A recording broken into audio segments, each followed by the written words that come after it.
Yo mga idol, kamusta? Sports Talk PH nga pala. Ang ibinunyag kay Haney, pag-usapan natin yan mga idol. Ngunit bago ang lahat ay huwag kakalimutang mag-subscribe at i-click ang notification bell button for more sports talk.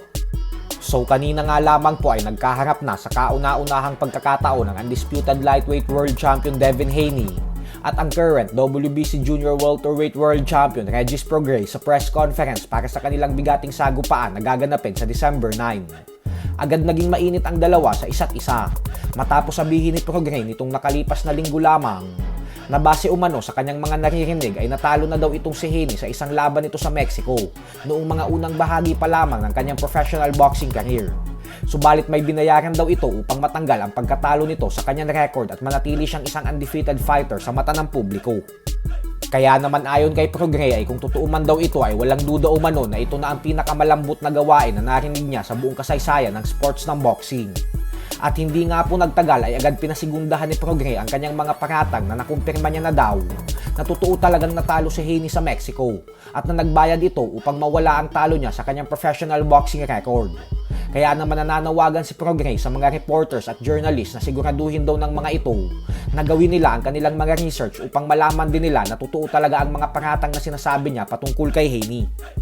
Para po kasi sa mga hindi nakakaalam ay magmula noong tumungtong si Devin Haney sa professional boxing sa edad lamang na 17 anyos noong taong 2015 ay madalas sa bansang Mexico talaga ginaganap ang kanyang mga laban sa unang 2 taon ng pagiging professional boxer niya.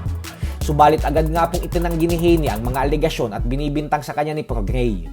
Ayon kay Haney ay tanging mga estupido at mga bobo lang daw ang maniniwala sa pinagsasasabi ni Prograis sa kanya. Bukod dyan ay sa palagay niya daw ay kay WBA Junior Welterweight World Champion Rolando Romero daw nanggagaling ang mga ito. Kaya naman wala daw talagang kredibilidad ang mga ito.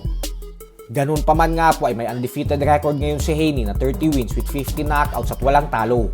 Habang si Prograis naman ay may 29 wins with 24 knockouts at isang talo lamang.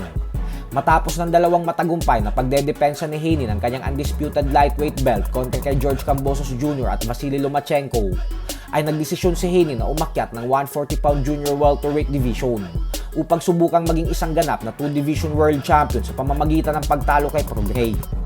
Sa kabilang banda naman mga idol ay ayon nga po sa ilang mga boxing insiders ay ang rematch sa pagitan ng undefeated 3-division world champion Gervonta Tank Davis at ng Mexican knockout artist Pitbull Isaac Cruz ang sunod na magaganap na bigating sagupaan sa unang bahagi ng taong 2024. Hindi pa naman nga daw sigurado na magtutuos na ang dalawa, pero mukhang doon na daw talaga papunta ang kampo ni Davis. Habang si Pitbull naman ay kating-kati na din na makalaban ulit si Davis dahil kumbinsido ito at ang buong kampo niya na sila ang totoong nagwagi sa una nilang pagtutuos magdadalawang taon na ang nakakalipas. So hanggang dito na lang po muna tayo mga idol. Sports Talk PH